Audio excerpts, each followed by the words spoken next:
اللہ کے محبوب علیہ السلام نے ارشاد فرمایا، الشیطان جاسم علی قلب ابن آدم فاذا ذکر اللہ خنسا واذا غفل وسوس۔ شیطان اولاد آدم کے دل پہ قبضہ جما کے بیٹھ جاتا ہے، جب یہ اللہ کا ذکر کرتا ہے تو بھاگ جاتا ہے، اور جب یہ ذکر الہی سے غافل ہوتا ہے تو دل میں وسواس ڈالنا شروع کر دیتا ہے۔ ملا علی قاری علیہ رحمہ مرقات میں اس حدیث کے تحت لکھتے ہیں، کیا وسوسہ سبب ہے غفلت کا یا غفلت سبب ہے وسوسے کا؟ بندہ غافل ہوتا ہے تو شیطان وسوسے ڈالتا ہے، یا شیطان وسوسے ڈالتا ہے تو بندہ غافل ہوتا ہے؟ غفلت کی وجہ سے وسوسہ پیدا ہوتا ہے یا وسوسے کی وجہ سے غفلت پیدا ہوتی ہے؟ ان دونوں میں سے کیا ہے؟ تو آپ فرماتے ہیں کہ حدیث کے لفظ ہیں اذا غفل وسوسہ، جب بندہ غافل ہوتا ہے تو شیطان وسوسے ڈالتا ہے، اس لیے یہ غافل نہ ہو تو شیطان کو موقع ہی نہ ملے۔ تو اس کو ہر وقت اپنے رب کے ذکر میں رہنا ہوگا تاکہ شیطان اس کے اوپر قابض نہ ہو سکے۔ پھر ہر عضو بدن کا ایک الگ ذکر ہے۔ میں نے کل کی نشست میں علامہ اقبال کے روحانی مرشد مولانا روم نے جس شخص کی مدح و ستائش کی، حضرت شیخ فرید الدین عطار، اس کا تذکرہ آپ کے سامنے رکھا تھا۔ شیخ فرید الدین عطار فرماتے ہیں کہ ہر عضو بدن کا الگ ذکر ہے۔ فرماتے ہیں کان کا ذکر استماع قول حق، ذکر گوش، اللہ کے قول کو سننا، یہ کان کا ذکر ہے۔ تسبیح و تحلیل کرنا، یہ زبان کا ذکر ہے۔ قدرت الہی میں غور و فکر اور تدبر کرنا، یہ آنکھ کا ذکر ہے۔ دکھیوں مصیبت زدوں کی مدد کرنا، یہ ہاتھ کا ذکر ہے۔ مسجد کی طرف اور نیک مجالس کی طرف چل کے جانا، یہ پاؤں کا ذکر ہے۔ اپنے مالک کے لیے تڑپنا، اس کی آرزو میں مچلنا، یہ دل کا ذکر ہے۔ تو ہر عضو بدن کا ایک الگ ذکر ہے، اور اس عضو بدن کو اس ذکر میں مصروف رہنا چاہیے۔ اور کثرت ذکر اللہ کی رحمتوں کا بندے کو حقدار بناتا ہے۔ میرے اور آپ کے آقا و مولا حضور ختم المرتبت صلی اللہ علیہ وآلہ وسلم نے ارشاد فرمایا، ذاکر اللہ فی الغافلین کشجرۃ الخضراء فی بسط الحشیم۔ غافلوں میں اللہ کا ذکر کرنے والا ایسا ہے جس طرح سوکھی سڑی گھاس کے اندر شجر سایہ دار ہوتا ہے۔ اور ایک روایت جس کو امام طبرانی نے اپنی موجم میں بیان کیا، اس کے علاوہ بھی محدثین نے اس حدیث کو ذکر کیا ہے کہ جب کچھ لوگ اللہ کے ذکر کے لیے جمع ہو کے بیٹھتے ہیں تو اللہ کے کچھ فرشتے ہیں جو مجالس ذکر کو ڈھونڈتے ہیں۔ ان کی تخلیق کا مقصد یہ ہے کہ مجالس ذکر میں جائیں، آفاق کے کونے کونے اور گوشے گوشے میں وہ سیر میں رہتے ہیں ہر وقت، اور جہاں مجالس ذکر ملے وہ پہنچ جاتے ہیں۔ تو جب کسی جگہ پہ ذکر ہو رہا ہو تو وہ فرشتے پہنچتے ہیں وہاں، اور اپنے نوری پروں سے اس محفل کو ڈھانپ لیتے ہیں، اور اس غرض سے اور گھومنے والے فرشتوں کو آواز دیتے ہیں۔ وہ آواز بھی بیان فرمائی حدیث میں، کہتے ہیں ہلموا الی بغیتکم، ہلموا الی حاجتکم، اور میاں جس کو تم ڈھونڈ رہے ہو وہ تو یہاں ہے، ادھر آ جاؤ، تمہاری چاہت یہاں ہے۔ تو فرشتے پھر وہاں جمع ہونا شروع ہو جاتے ہیں، یہاں تک کہ اس مجلس سے لے کر آسمان تک فرشتوں کی قطاریں لگ جاتی۔ جو ذکر ہوتا ہے اس کو لے کر اپنے رب کے حضور فرشتے حاضر ہوتے ہیں، باوجود علم کے اللہ تعالیٰ پوچھتا ہے میرے فرشتوں کہاں سے آئے ہو؟ عرض کرتے ہیں مالک فلاں جگہ کچھ لوگ تیرے ذکر میں بیٹھے ہوئے تھے۔ اللہ تعالیٰ جل شانہ ارشاد فرماتا ہے کہ وہ میرے بندے کیا کرتے تھے؟ یا اللہ تیری تسبیح بولتے تھے، تیری بڑائی اور بزرگی بیان کرتے تھے۔ اچھا فرشتوں وہ چاہتے کیا تھے؟ مالک تیری جنت کے طالب تھے۔ اللہ تعالیٰ ارشاد فرماتا ہے کیا انہوں نے میری جنت کو دیکھا ہے؟ عرض کرتے ہیں مالک نہیں دیکھا۔ ارشاد ہوتا ہے اگر دیکھ لیتے، فرشتے عرض کرتے ہیں مالک پھر تو شدید اشتیاق ہوتا۔ اچھا اور کیا جانتے تھے؟ یا اللہ تیرے دوزخ سے پناہ مانگتے تھے، میرے دوزخ کو انہوں نے دیکھا ہوا ہے؟ یا اللہ دیکھا نہیں۔ اگر دیکھ لیتے تو پھر تو بہت زیادہ ڈر اور خوف ان کے سینے میں آ جاتا۔ اللہ تعالیٰ ارشاد فرماتا تم گواہ ہو جاؤ میں نے اپنے ان بندوں کی مغفرت فرما دی۔ جب فرشتوں کو یہ مجدہ جاں فضا ان بندوں کی بخشش و مغفرت کا ملتا ہے تو وہ عرض کرتے ہیں کہ مالک اس مجلس کے اندر کچھ لوگ اس غرض سے نہیں آئے تھے، مجلس میں موجود کچھ لوگوں سے انہوں نے ملنا تھا، تو وہ ان کے انتظار میں آ کے مجلس کے کونے میں بیٹھے رہے کہ جب وہ فارغ ہوں گے تو ہم ان سے ملیں گے۔ تو ان کا مقصد اور مقصود اس میں آنا نہیں تھا۔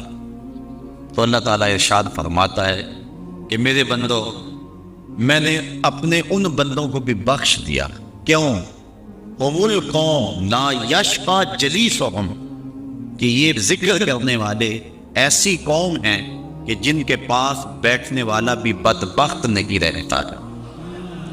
اٹھ فریدا ستیا تے میلا ویکھن جا، وت کوئی بخشیا مل جاوے تے تو ہی بخشیا جا۔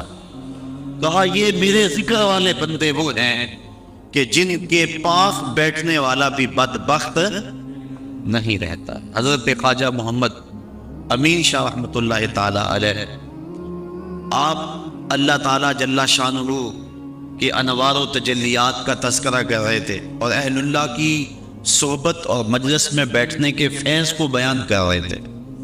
ایک شخص جو عقل کے بل بوتے پہ سوچنے کا عادی تھا وہ کہنے لگا جو شخص ذکر کرتا ہے اس کو تو برکت ملے گی، لیکن جو پاس بیٹھا ہے اس نے تو ذکر کیا ہی نہیں، تو اس کو برکت کیسے ملے گی؟ تو آپ نے فرمایا کہ صحبت کا فیضان اسے بھی پہنچا، لیکن وہ ماننے پہ نہیں آ رہا تھا۔ بزرگوں کا طریقہ ذرا مختلف ہوتا ہے، وہ جنگ و جدل اور مناظرے کا روپ اختیار نہیں کرتے، جب انداز ایسا بننے لگے تو وہ اپنا انداز بدل لیتے ہیں۔ انہوں نے گفتگو کو چھوڑ دیا۔ تھوڑی دیر کے بعد گرمیوں کا موسم تھا، خادم حاضر ہوا، کہا یار وہ پنکھی لے کر آؤ گرمی بڑی لگ رہی ہے۔ خادم حاضر ہوا، اس نے آپ کو اس پنکھی سے ہوا دینا شروع کی۔ 2-4 لمحے گزرے تو پاس بیٹھے شخص کو فرمانے لگے بھائی ہوا آ رہی ہے؟ کہا ہاں آ رہی ہے۔ کہا یہ تیرا نوکر تو نہیں ہے، یہ تو ہوا مجھے دے رہا ہے، لیکن جب یہ ہوا مجھے دے رہا ہے تو معلوم پاس بیٹھنے والا بھی نہیں رہ رہا۔ تو جب یہ اتنا فیاض ہے، یہ ایک عام شخص کہ اس کے فیض سے تو محروم نہیں ہے، تو اللہ کے فیض سے معلوم پاس بیٹھنے والا کیسے رہ سکتا؟ تو اس کا ذکر کرنے والوں کی سنگت اختیار کرنے والا بھی محروم نہیں رہتا، اللہ اس کو بھی برکتیں عطا فرماتے۔ تو یہ برکتیں ہیں ذکر کی، اور اللہ کے محبوب علیہ السلام نے کثرت ذکر کی ترغیب دی اپنی امت کو۔ ایک صحابی نے عرض کی حضور بہترین وظیفہ کیا ہے؟ فرمایا تو اس حال میں مرے کہ تیری زبان اللہ کے ذکر سے تارا، یہ تیرے لیے بہترین وظیفہ اور بہترین عمل ہے۔ تو اللہ کا ذکر ہر لمحہ، ہر آن، ہر ساعت جاری رہے۔ ذکر لسانی یہ بھی بڑی دولت ہے، ذکر قلبی یہ بھی بڑی دولت ہے۔ انسان کا دل اس کو پکار رہا، اور حقیقت ذکر تو یہی ہے کہ غفلت زائل ہو جائے۔ ظاہر ہے کہ زبان کبھی گفتگو میں مصروف ہے، کاروباری معاملات ہیں، لیکن جو ذاکر ہوگا، حقیقی ذاکر، وہ وہی ہوگا جس سے غفلت زائل ہو جائے گی۔ اب وہ کاروبار بھی کر رہے ہیں، لیکن وہ ذکر سے خالی نہیں ہوگا، کیونکہ غفلت جب زائل ہو گئی تو بندہ دائمی ذکر والا ہو گیا، اور ہمیشہ ہر لمحہ ہر آن وہ اسی خیال اور اسی گمان میں رہتا ہے، اور ہر وقت ذکر کی لگن میں رہتا ہے۔ اللہ تعالیٰ کا ذکر، اس کی جو برکتیں ہیں، ایک اس کا اثر یہ ہے کہ انسان کو طمانینت کا نور نصیب ہوتا ہے۔ انسان سکون کی تلاش میں کیا کچھ نہیں کرتا۔ آج کل لوگ مری جا رہے ہیں کہ وہاں موسم کے لطف سے مالا مال ہے، کوئی پربتوں کی کتاروں میں سکون تلاش کرتا ہے، کوئی عالی نصب کوٹھیوں میں سکون تلاش کرتا ہے، کوئی خوبصورت عورت کے پہلو میں سکون تلاش کرتا ہے، کوئی دولت کے انبار میں سکون تلاش کرتا ہے۔ اقتدار کی بچھی ہوئی مسندیں سکون آور سمجھی جاتی ہیں، لیکن پوچھ لو ان سب کو کہ سکون ہے؟ نہ علی نصب کوٹھیوں میں سکون، نہ عظیم الشان بنگلوں میں سکون، نہ اقتدار کی بچھی ہوئی مسند میں سکون۔ سکون بندہ وہاں سے ڈھونڈ رہا ہے جہاں سکون ہے ہی نہیں۔ کیسے سکون ملے گا؟ سکون باہر سے نہیں آتا، سکون کے سوتے تو اندر سے پھوٹتے۔ وقتی طور پہ ان چیزوں سے کوئی تھوڑا سا دل بہل جاتا ہے، لیکن حقیقی سکون ان چیزوں سے نہیں ہے۔ اقتدار مل گیا، دولت مل گئی، شہرت مل گئی، عزت مل گئی، تو وقتی طور پہ جو ہے وہ خوشی ہوئی، اور اس کو بندہ بعض کا سکون سمجھ لیتا ہے، لیکن وہ سکون نہیں ہوتا، وہ وقتی ایک مسرت ہوتی ہے جو زائل ہو جاتی ہے۔ سکون کے سوتے اندر سے پھوٹتے ہیں۔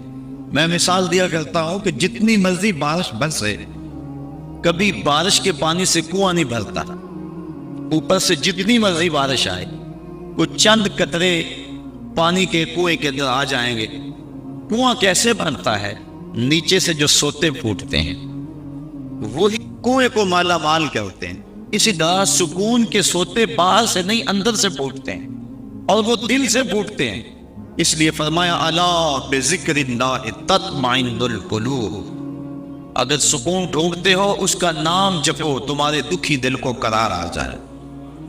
تو سکون اس کی یاد میں ہے، سکون اس کے ذکر میں ہے، تو اس کا نام لوگے تو دل بدلے گا، اور دل قرار پائے گا، دل کو نور نصیب ہوگا، دل کو اجالا ملے گا اس کے بابرکت نام لینے سے۔ اس لیے جب زبان سے بندہ اللہ اللہ کہتا رہتا ہے تو اس کے اثرات اس کے دل پر مرتب ہوتے ہیں، اور کثرت سے ذکر کرنے والا شخص اس کا دل پر نور ہو جاتا ہے۔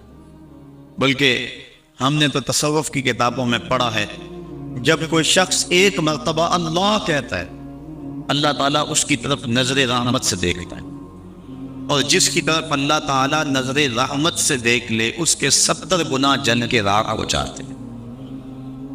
اور جس نے اٹھتے بیٹھتے چلتے پھرتے وظیفہ یہی رکھا، پھر اس کے من میں کتنے اجالے اتریں گے، کتنی روشنیاں اس کو نصیب ہوں گی۔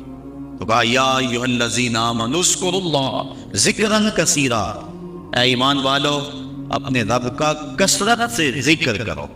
اور میرے اور آپ کے آقا و مولا حضور نبی رحمت صلی اللہ علیہ وآلہ وسلم نے ارشاد فرمایا، اللہ کا ذکر اس انداز سے کرو کہ لوگ تمہیں مجنون کہیں یہ تو پاگل ہو گیا ہے۔ بلکہ ایک روایت امام طبرانی نے بیان فرمائی ہے کہ اللہ کا ذکر اس طرح کرو کہ منافق تمہیں تانا دے کہ ریاکاری کر رہے ہیں۔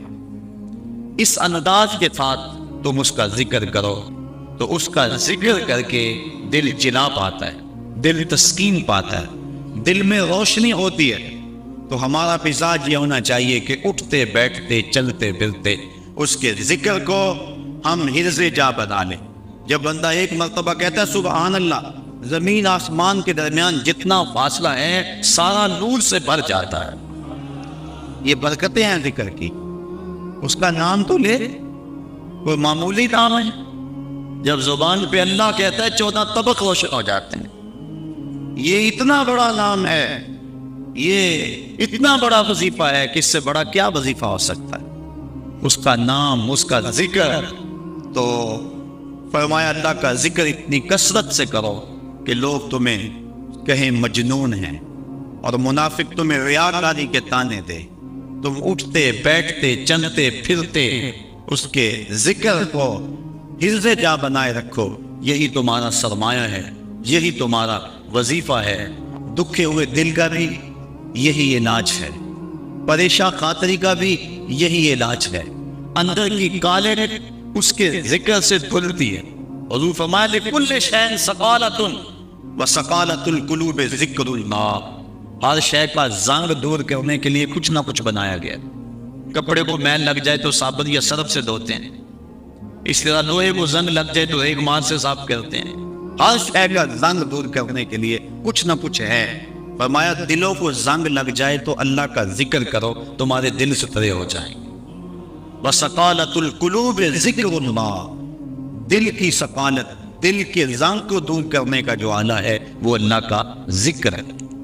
جب انسان ذکر کرتا ہے تو دل جلا پاتا ہے، دل روشنی پاتا ہے، گناہ سے دل میلا ہوتا ہے۔ روایت میں آتا ہے جب انسان گناہ کرتا ہے تو اس کے دل میں ایک سیاہ نقطہ لگ جاتا ہے، اگر وہ توبہ کے آنسوؤں سے اس کو دھو لے تو اس کا دل شفاف ہو جائے گا، اور اگر وہ توبہ نہیں کرتا اور تکرار گناہ کرتا ہے تو اس نقطے کے ساتھ ایک اور نقطہ لگ جاتا ہے، وہ غیر مرئی دکھتا ہے، ہم اپنی آنکھوں سے نہیں دیکھ سکتے، لیکن وہ دل کے اوپر پھیلتا چلا جاتا ہے۔ گناہ پر گناہ اس کے دل کو سیاہ کر دیتا ہے۔ پھر ایک ایسا موقع بھی آتا ہے کہ اسے بدی اور نیکی میں تمیز ختم ہو جاتی ہے۔ یہ شخص پکا نمازی ہو، نماز چھوٹ جائے اس کی تو اس کی زندگی میں جو چین ہوتا ہے وہ لٹ جاتا ہے۔ جتنی دیر تک نماز پڑھ نہیں لیتا اتنی دیر تک اسے سکون نہیں آتا۔ جس شخص کے ضمیر پر ظلم کا داغ نہ ہو، وہ کسی کو گالی بھی دے بیٹھے تو خود پریشان ہو جاتا ہے، کسی کو تپڑ بھی مار بیٹھے تو خود پریشان ہو جاتا ہے۔ جتنی دیر تک اس سے معذرت نہیں کرتا اسے سکون نہیں آتا۔ اسی طرح اللہ تعالیٰ نے یہ دل کو پاک پیدا کیا ہے، یہ ہم نے آپ اس کو گندا کیا۔ نفس پلیت پلیت چاکیتا اسا اصل پلیت تا سے، نفس نے ہمیں پلیت کر دیا، ہم تو پاک آئے تھے، ستھرے آئے تھے۔ اور میاں صاحب علیہ الرحمہ فرماتے ہیں چٹی چادر کمڑا والی تے داغ نہ لاوی جنیا، فیر نہ آکھی حشر دہاڑے، حال ربا کی بنیا۔ تو یہ چٹی چادر ہے بالکل، تو اس کے اوپر کہیں داغ نہ لگا بیٹھ، اور اگر اس کے اوپر داغ پہ داغ لگ جائے اور دل سیاہ ہو جائے تو پھر حق و باطل کی تمیز ختم ہو جاتی، پھر گناہ پہ گناہ کرے اسے پتہ ہی نہیں ہوتا، کیونکہ جو پہلے داغ چادر ہو ایک اور دھبا لگ جائے گا تو کوئی پریشانی نہیں ہوگی۔ چٹی چادر پہ معمولی سا داغ بھی لگے گا تو بھارے کو نظر آئے گا، محسوس کیا جائے گا کہ یہ داغ لگا ہوا ہے۔ اس لیے گناہ کرنے کا جو شخص مزاج بنا لیتا ہے اس کے لیے گناہ مشکل نہیں رہتا، بلکہ روایت میں آتا ہے کہ جب مومن گناہ کرتا ہے تو اس کی حالت یہ ہوتی ہے جس طرح بہت پہاڑ کے نیچے آ گیا کہ ابھی اوپر سے وہ گر جائے گا، اسے کچل دے گا۔ اور منافق جب گناہ کرتا ہے تو وہ یوں محسوس کرتا ہے جس طرح جو ہے مکھی بیٹھی تھی اور اس نے اس کو اڑا دیا۔ تو ہم دیکھیں کہ ہمارا دل کہیں اتنا سیاہ تو نہیں ہو گیا، اللہ کے حکموں کو توڑے میں پرواہ نہ ہو، نماز چھوڑے ہمیں پرواہ نہ ہو، آنکھ بھٹک رہی ہو ہمیں پرواہ نہ ہو، خیال بہک رہا ہو ہمیں پرواہ نہ ہو، زبان گند بول رہی ہو ہمیں پرواہ نہ ہو، ذہن غلط سوچ رہا ہو ہمیں پرواہ نہ ہو، کسی پہ ظلم جبر کا بازار گرم کیے ہوئے ہو، کتنوں کے دل توڑ رہے ہو، کتنوں کو ستا رہے ہو، اور پھر بھی چین کی نیند سو جائیں، پھر اس کا مطلب یہ ہے دل سیاہ ہو گیا ہے۔ کہ کسی کو دکھ دے کر بھی دکھ نہیں ہوتا، کسی کو اذیت دے کر بھی تکلیف نہیں ہوتی، کسی کا مال لوٹ کر خون پی کر بھی آرام سے یہ سو جاتا ہے، یہ ایسی کیفیت تو پھر دل سیاہ ہو گیا۔ اب اس دل کی سیاہی کیسے مٹے گی؟ توبہ کے پانی سے۔ جب اشک ندامت گرتا ہے تو دل کے میل دھو دیتا ہے، اور دوسرا وَسَقَالَةُ الْقُلُوبِ ذِكْرُ اللَّهِ، اور دلوں کی ثقالت، دلوں کا زنگ اللہ کے ذکر سے اترتا ہے، تو جب اللہ کا ذکر کثرت سے کرے گا تو اس کو تسکین کی دولت نصیب ہو جائے گی۔ تو اللہ فرماتا ہے الا بذکر اللہ تطمئن القلوب، سن لو دلوں کی طمانینت اس کے ذکر میں ہے۔ اور فرمایا کچھ رجال ایسے ہیں، کچھ اللہ کے بندے ایسے ہیں کہ اللہ کا ذکر اس انداز میں کرتے ہیں کہ بیع و شراء اور تجارت ان کو اللہ کے ذکر سے روکتی نہیں ہے۔ یعنی وہ کام بھی کر رہے ہوتے اور ذکر بھی کر رہے ہوتے. حضرت شاہ نقشبند بخاری علیہ رحمہ آپ فرماتے ہیں میں نے منام ایک شخص کو دیکھا 70,000 دراہم کا کاروبار کر رہا تھا. میں حیران ہو گیا کہ یہاں آ کر اتنا بڑا کاروبار. لیکن جب میں نے غور کیا تو اس کا دل ایک لمحے کے لیے بھی رب کی یاد سے غافل نہیں تھا. اور میں نے ایک شخص کو کعبۃ اللہ کا طواف کرتے دیکھا لیکن اس کا دل رب کی یاد سے غافل تھا. تو دل کا اس کے ساتھ لگ جانا اور ایک لمحے کی غفلت کا طاری نہ ہونا یہ حقیقت ذکر ہے اور یہ مومن کا مطلوب ہے. وہ ایک لمحہ بھی جو ہے وہ اپنے رب سے غافل نہیں ہوتا. غفلت اس کی موت ہے. غفلت ہوگی تو شیطان آئے گا, غفلت ہوگی تو وسوسہ آئے گا, غفلت ہوگی تو گناہ سازد ہوگا. لہذا وہ غافل ہی نہ ہو. اور مرشد باہو اسی لیے کہہ گئے کہ جو دم غافل سو دم کافر. کوئی لمحہ غفلت میں گزرے نہ, تم ایک ایک لمحہ اپنے رب کی یاد میں رہو. تو ارشاد فرمایا یا ایھا الذین آمنوا اذکروا اللہ ذکرا کثیرا. اے ایمان والو کثرت سے اپنے رب کا ذکر کرو, اس کا نام کثرت سے لیا کرو. ایک صحابی حضور کی خدمت میں حاضر ہوئے. عربی تھے, دیہات کے رہنے والے تھے. انہوں نے حضور کی بارگاہ میں ایک بات عرض کی کہ حضور اسلام کے حکام تو بہت سارے ہیں, آج بھی اگر آپ دیکھیں تو کتابیں بھری پڑی ہیں. پھر حضور ارشاد فرماتے تھے, صحابہ اس کو سنتے تھے, محفوظ کرتے تھے, آگے بیان فرماتے تھے. ان کا بہت سارے احکام ہیں اسلام کے. میں ایک دیہاتی شخص ہوں, مجھے کوئی ایک بات ارشاد کر دیجئے جو میرے لیے کافی ہو. تو آقا کریم نے اس شخص کو ایک بات ارشاد کی. فرمایا کہ ان تموتا ولسانک رطب من ذکر اللہ. تو اس حالت میں فوت ہو کہ تیری زبان اللہ کے ذکر سے تر ہو. 100 باتوں کی ایک بات ارشاد فرما دی. ان تموتا ولسانک رطب من ذکر اللہ. تو اس حالت میں انتقال کرے کہ تیری زبان اللہ کے ذکر سے تر ہو. میں اور آپ اپنی زندگی اس طرح سے گزاریں کہ موت اچانک آئے یا تبھی موت آئے. جس حالت میں بھی ہمیں موت آئے تو ہماری زبان عادی ہو اللہ کے ذکر کی. ادھر سے سانس ٹوٹ رہی ہو اور ادھر لبوں پر اللہ کا نام جاری. جس شخص کا آخری کلمہ لا الہ الا اللہ ہوا, اللہ اس کو جنت میں داخل فرماتا ہے. اور کتنے خوش نصیب لوگ ہوتے ہیں کہ مرتے ہوئے جن کے لبوں پر اللہ کا باقاعدہ نام آتا ہے, اللہ کا ذکر ان کے لبوں کا وظیفہ ہوتا ہے. اور کچھ لوگ ان کو تلقین بھی کریں تو زبان پہ اللہ کا نام نہیں آ پاتا. اور ان میں سے ایک وہ شخص جو شراب کا عادی ہے یا کسی بھی نشہ آور چیز کو لیتا ہے, تو ایسے شخص کو مرتے ہوئے کلمہ نصیب نہیں ہوتا. جو اس کو دنیا کے اوپر سزائیں دی جاتی ہیں, ان سزاؤں میں سے ایک سزا یہ ہے کہ مرتے ہوئے اس کے لبوں پہ کلمہ نہیں آتا. اور علماء نے یہ بھی لکھا ہے کہ جو بے نماز ہے, نماز نہیں پڑھتا, مرتے ہوئے اس کے لبوں پہ بھی کلمہ جاری نہیں ہوتا. اللہ اکبر. تو ایک جامع بات ارشاد کر دی کہ ان تموتا ولسانک رطب من ذکر اللہ. تو اس حالت میں فوت ہو کہ تیری زبان اللہ کے ذکر سے تر ہو. قرآن مجید میں ہمیں اللہ تعالیٰ نے یہ بھی حکم دیا ہے کہ مجھے یاد کرو, اور یہ بھی حکم دیا ہے کہ مجھے فراموش نہ کرو.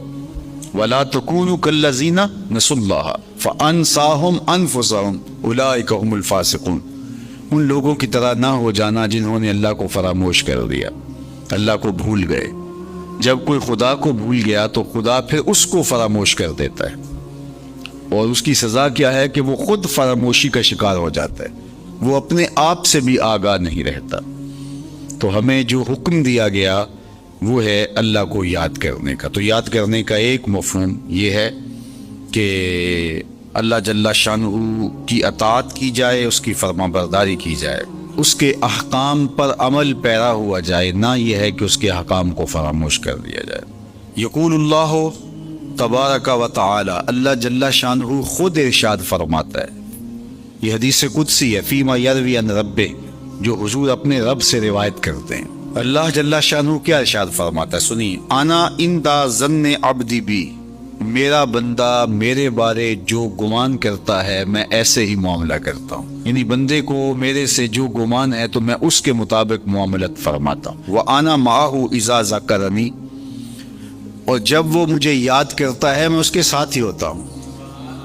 جب میرا بندہ مجھے یاد کرتا ہے تو میں اس کے ساتھ ہوتا ہوں۔ فَإِذَا ذَكَرَنِي فِي نَفْسِهِ ذَكَرْتُهُ فِي نَفْسِي، جب وہ مجھے اپنے دل میں یاد کرتا ہے تو میں بھی اسے اکیلے یاد کرتا ہوں۔ کتنی بڑی بات ہے کہ کسی کو رب یاد کرے، اللہ اکبر۔ کہا جب وہ اکیلے مجھے یاد کرتا ہے تو میں بھی اس کو اکیلے یاد کرتا ہوں۔ وَإِن ذَكَرَنِي فِي مَلَئٍ ذَكَرْتُهُ فِي مَلَئٍ خَيْرٍ مِّنْهُمْ، اگر وہ مجھے مجمع میں یاد کرتا ہے، لوگوں کے ہجوم میں یاد کرتا ہے، تو میں بھی اسے مجمع میں یاد کرتا ہوں جو اس مجمع سے بہتر ہے، اس اجتماع سے بہتر ہے۔ یہاں نیک بد گناہ گار سارے طرح کے لوگ ہیں، لیکن میں فرشتوں کے اجتماع میں یاد کرتا ہوں۔ اللہ اکبر۔ کیا منظر ہوتا ہوگا کہ جب اللہ فرشتوں میں کسی بندے کو یاد فرما رہا ہو، اللہ اکبر۔ اور ایک حدیث میں جو ہے وہ اس کے پھر آگے لفظ جو ہے یہ ہیں، میرا بندہ میری طرف اگر ایک بالشت چل کے آتا ہے تو میں ایک ذرا آتا ہوں، اور میرا بندہ میری طرف اگر ایک قدم آتا ہے 70 قدم آتا ہوں، اور اگر میرا بندہ میری طرف چل کر آتا ہے اتیت ہو ہر والا، میری رحمتیں دوڑ کے استقبال کرتی۔ اللہ اکبر۔ تو کتنی کرب نوازی ہوتی ہے جو اس کو یاد کرتا ہے۔ تو یاد کا چراغ کبھی بھی بجھنا نہیں چاہیے۔